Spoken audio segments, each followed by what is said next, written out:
This show has been brought to you by Smith's Detection and the National Air Traffic Controllers Association.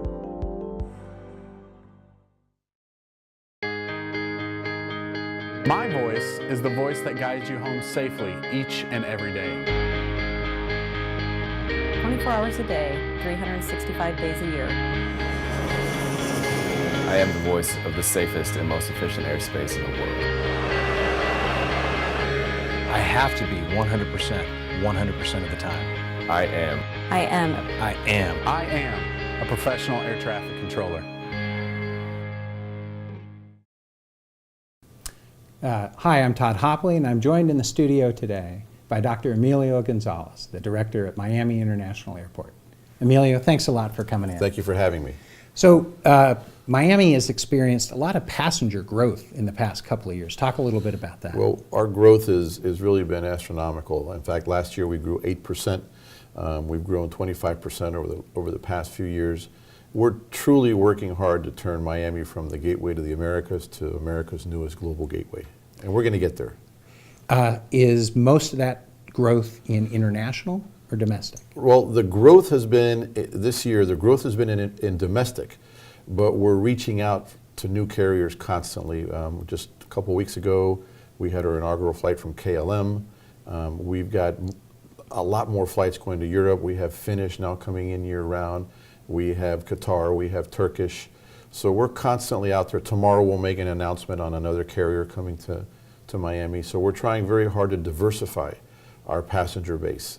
You have something like 100 international carriers? I think our last count was 107. 107 international carriers. Right.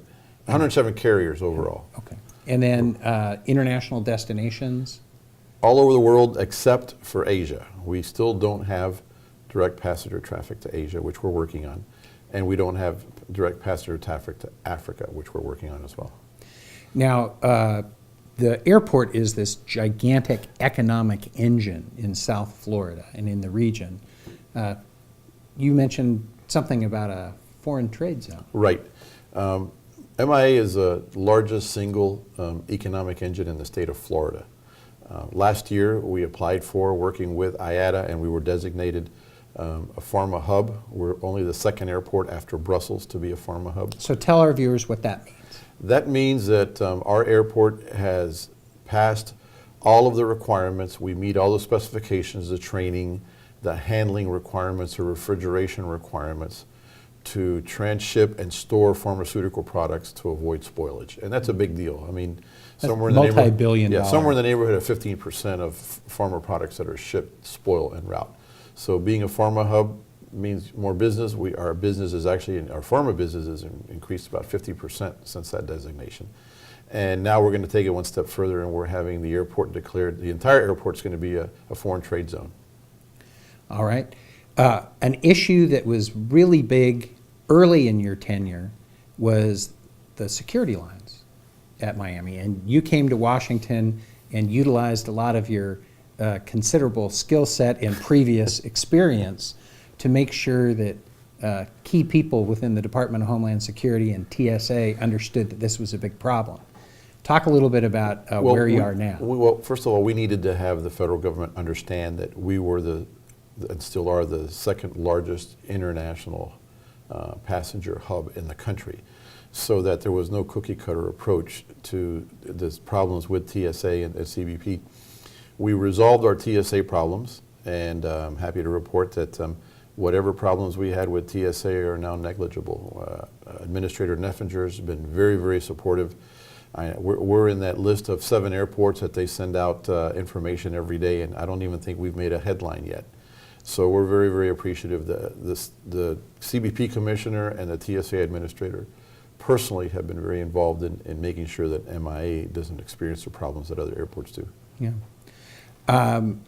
You've had big capital programs at the airport. Talk a little bit about how you're doing both landside and terminal projects. Well, we finished a couple of years ago a $6.5 billion capital program for our north terminal.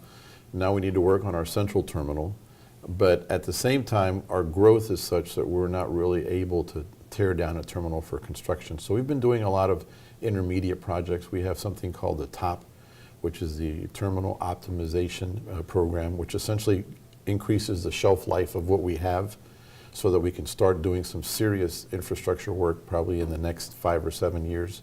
We're working in the cargo side, which has been a very neglected part of the airport. We're the #1 cargo airport in the country, but infrastructure-wise has been very neglected, so we're going to put about another $1 billion into the cargo side of the airport.